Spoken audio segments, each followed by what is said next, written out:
தமிழ்நாடு நிதிநிலை அறிக்கை 2025-2026 எல்லாருக்கும் எல்லாம்.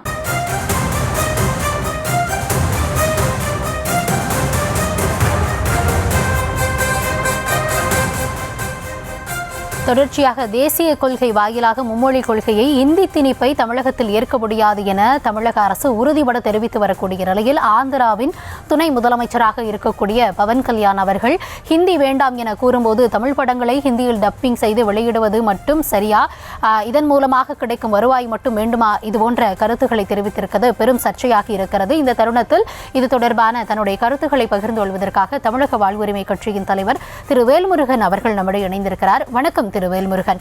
அதாவது இந்தியாவில் முதல் மொழிவாரி மாநிலம் அப்படின்றப்போ ஆந்திரா தான் நம்ம சொல்றோம். அப்படி ஆந்திராவின் துணை முதலமைச்சராக இருக்கக்கூடிய பவன் கல்யாண் இந்தி திணிப்பை ஆதரிக்கும் விதமாக தமிழக அரசினுடைய நடவடிக்கைகளை அவர் இவ்வாறு பேசி இருப்பதை நீங்க எப்படி பாக்குறீங்க? அவருடைய கருத்துக்களை நீங்க எப்படி எடுத்துக்கிறீங்க? அவருடைய கருத்தை முதலில் நான் தமிழக வாழ்வுரிமை கட்சியின் சார்பாக மிக வன்மையாக கண்டிக்கிறேன். அதற்கு காரணம், மொழிவழி மாநிலங்கள் பிரிக்கப்பட வேண்டும் என்பதற்காக பெட்டி ஸ்ரீராமுல் அவர்களும், இங்கே தமிழ்நாடு என்று பெயர் சூட்ட வேண்டும் என்று சங்கரலிங்க நாடார் அவர்களும் தங்களுடைய உயிரை தியாகம் செய்த அந்த தியாக சீலர்கள், அந்த தியாக வரலாறு அவர்களுக்கு தெரியவில்லை. ஒரு உலகத்தில் ஒரு இனம் தன் தாய்மொழியின் மீது உயிரை விட மேலாக பற்று வைத்து நூற்றுக்கணக்கான மொழிப்போர் தியாகிகளை கொண்ட தேசம் எமது தாயக தேசமான தமிழ்நாடு. ஆக எங்கள் உயிரை விட மேலாக தமிழர்களாகிய நாங்கள் மதிக்கின்ற எங்கள் தாய்மொழி தமிழை அலுவல் மொழியிலிருந்து, ஆட்சி மொழியிலிருந்து, பயிற்று மொழியிலிருந்து, பாடமொழியிலிருந்து நீக்கி கட்டாயமாக இந்தியை திணிப்பதைத்தான் நாங்கள் எதிர்க்கிறோம். இன்று கூட தமிழ்நாட்டில் லட்சக்கணக்கான குடும்பத்தில் இருக்கிற பிள்ளை செல்வங்கள் அவர்கள் விரும்புகின்ற ஆசிரியரிடம் தனிப்பட்ட முறையிலும் அல்லது இந்தி சொல்லிக் கொடுக்கின்ற பள்ளிகளிலும் தானாக சென்று விரும்பி படிப்பதை தமிழக அரசோ, தமிழக முதலமைச்சரோ, தமிழக வாழ்வுரிமை கட்சியோ அல்லது நாங்கள் சார்ந்திருக்கிற கூட்டணி இயக்கங்களோ எதிர்க்கவில்லை. நாங்கள் எதிர்ப்பது என்பது இந்தியை திணிப்பதை நாங்கள் எதிர்க்கிறோம். ஆதலால் அந்த அறிவும் அந்த புரிதலும் இல்லாத திரைப்பட துறையின் ஊடாக கிடைக்கப்பட்ட புகழ் வெளிச்சத்தில் துணை முதலமைச்சராக பொறுப்பேற்றிருக்கின்ற பவன் கல்யாண் அவர்களுக்கு தமிழ்நாடு 1928, 1938, 1965 செய்த மொழிப்போர் ஈகைகளுடைய வீர வரலாறு தெரியாது. இங்கே தாளமுத்து நடராஜனுக்கு வானுயர்ந்த அரசு கட்டடங்கள் பெயர் சூட்டப்பட்டிருக்கிற வரலாறு தெரியாது. இங்கே கீழ்ப்பள்ளூர் சின்னசாமி செய்த தியாகம் தெரியாது. இன்றைக்கு சிதம்பரம் அண்ணாமலை பல்கலைக்கழகத்தில் பெற்ற ராஜேந்திரனுடைய தியாகம் இவர்களுக்கு தெரிவதற்கு வாய்ப்பில்லை. ஏன், அவருடைய சொந்த மாநிலத்திலேயே மொழிவழி மாநில பிரிப்புக்காக பொட்டில் ஸ்ரீராமுல் செய்த போராட்ட வரலாறு அவர்களுக்கு தெரியாது. மொழிவழி மாநிலங்கள் பிரித்த பிறகுதான் அந்தந்த மாநில மக்கள், அந்தந்த மொழிவழி மாநில மக்களுக்கான, நான் கேட்கிறேன், அதே துணை முதலமைச்சரை ஏற்கனவே சந்திரசேகர ராவ் இருக்கும் போதும் சந்திரபாபு நாயுடு இருக்கின்ற போதும் ஒரு தேசிய மொழிவழி மாநில மக்களாக இருக்கவர்களுக்கு இரு மாநிலங்கள் பிரிக்கப்பட்ட போது ஏன் தெலுங்கானாவை கொண்ட தாய்மொழி தெலுங்கை கொண்டவர்கள் மட்டும் தெலுங்கானாவில் அரசு பணியில் இருக்க வேண்டும், பிரிதொரு மாநில மக்கள் வெளியேற வேண்டும் என்று பிரிதொரு தாய்மொழியை கொண்டவர்களுக்கு வேலை வாய்ப்பு இல்லை என்று அறிவித்த போது இந்த கல்யாண் எங்க போயிருந்தார்? ஏன் வாய் திறக்கவில்லை? ஆக அவர்கள் ஒரு மொழிவழி தேசிய இனத்தின் மக்களே மாநில எல்லைகள் பிரித்த பிறகே அந்த எல்லைக்குள் சேர்ந்தவர்கள் ஒரு மொழி பேசக்கூடியவர்களாக இருந்தாலும் கூட எங்கள் மாநிலத்தில் வேலை வாய்ப்பு இல்லை என்று சொல்லக்கூடிய அளவுக்கு தத்தமது பிராந்திய மண்ணில் வாழ்கின்ற மொழிவழி தேசிய மக்களுடைய வாழ்வுரிமையை பாதுகாப்பதற்கு அந்த மாநிலத்தில் இருந்த முதலமைச்சர்கள் முயற்சி எடுத்த போது அப்போது கை கட்டி இவர் வேடிக்கை பார்த்தாரா, அல்லது இவர் சதை நாயகிகளோடு கதை நாயகனோடு கட்டிப்பிடித்து சினிமாவில் நடித்துக் கொண்டிருந்தாரா? ஆக அடிப்படை அறிவில்லாமல், அடிப்படை புரிதல் இல்லாமல் ஒரு கருத்தை இன்னொரு தேசிய இனத்தின் மீது திணிக்கக்கூடிய இந்த அரைகுறை அரசியல் புரிதலோடு சினிமாவில் இருந்து அரசியலுக்கு அதிகாரத்தை கைப்பற்றுகின்றவர்கள் இது போன்று புரிதலற்று அறகுறை அறவேக்கட்டுத்தனமாக தமிழர்களை பார்த்து பேசுவதை நிறுத்திக் கொள்ள வேண்டும் என்று நான் கடுமையாக எச்சரிக்கை செய்கிறேன்.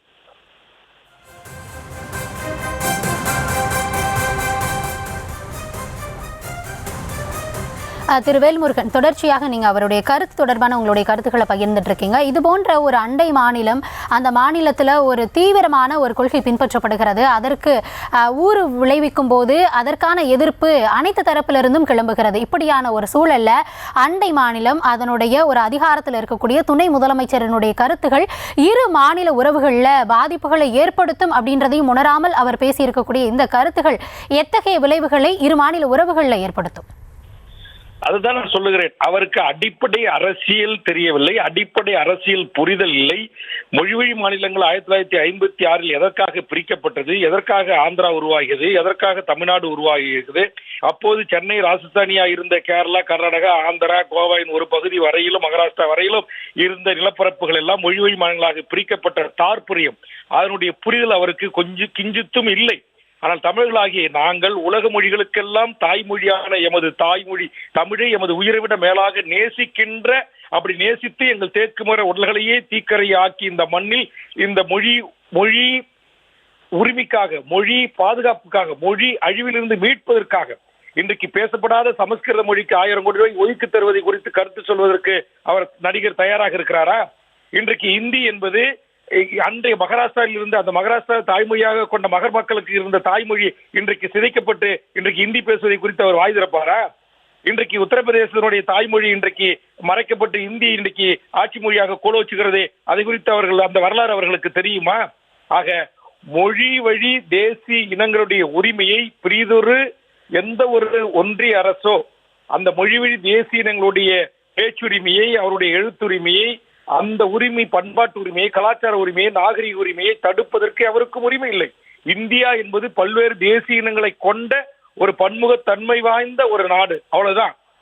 இந்த நாட்டில் வாழக்கூடியவர்கள் பிரிதொரு தேசிய இனத்தினுடைய மொழி உரிமையிலேயோ, பண்பாட்டு உரிமையிலேயோ, கலாச்சார உரிமையிலேயோ, நாகரிக உரிமையிலேயோ, வரலாற்று உரிமைகளிலோ இந்த தமிழ் இனம் இன்றைக்கு பன்னெடுங்காலமான இலக்கிய இலக்கண வளம் கொண்ட உலகத்தின் மூத்த மொழிகள் என்பதை ஆஸ்திரேலியாவுடைய மொழியில் அறிஞர் ஏற்றுக்கொள்கிறார், ஜப்பான் நாட்டுடைய மொழியில் அறிஞர் ஏற்றுக்கொள்கிறார், சைனா நாட்டுடைய மொழியில் அறிஞர் ஏற்றுக்கொள்கிறார். உலகத்தில் இன்றைக்கு பல்வேறு நாடுகளில் இருக்கிற ஹார்ட்வேர் பல்கலைக்கழகத்திலே இன்றைக்கு எமது செம்மொழியான தமிழ் மொழி இன்றைக்கு இருக்கை அமைக்கப்பட்டிருக்கிறது.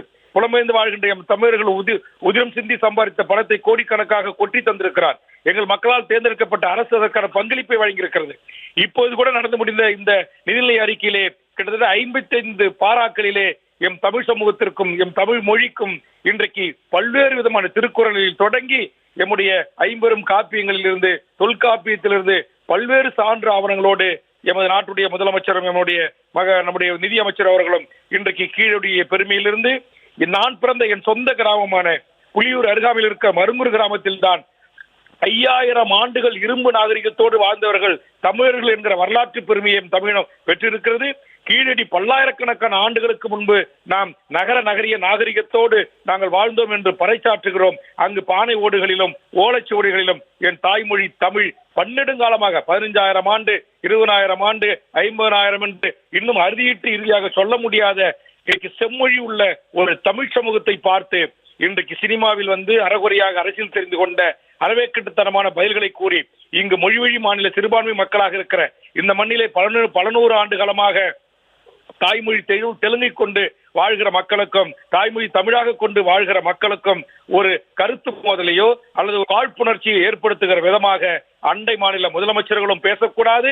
2000 மைலுக்கும் அப்பால் இருந்து கொண்டு நாடாளுமன்றத்தில் உடல் மொழி தமிழர்களை எல்லாம் நாகரிகமற்றவர்கள், பண்பாடற்றவர்கள் என்று பேசக்கூடிய அந்த துடிப்பான வார்த்தைகளை ஒன்றிய அமைச்சர்கள் நடவடிக்கையை நான் வன்மையாக கண்டிக்கிறேன்.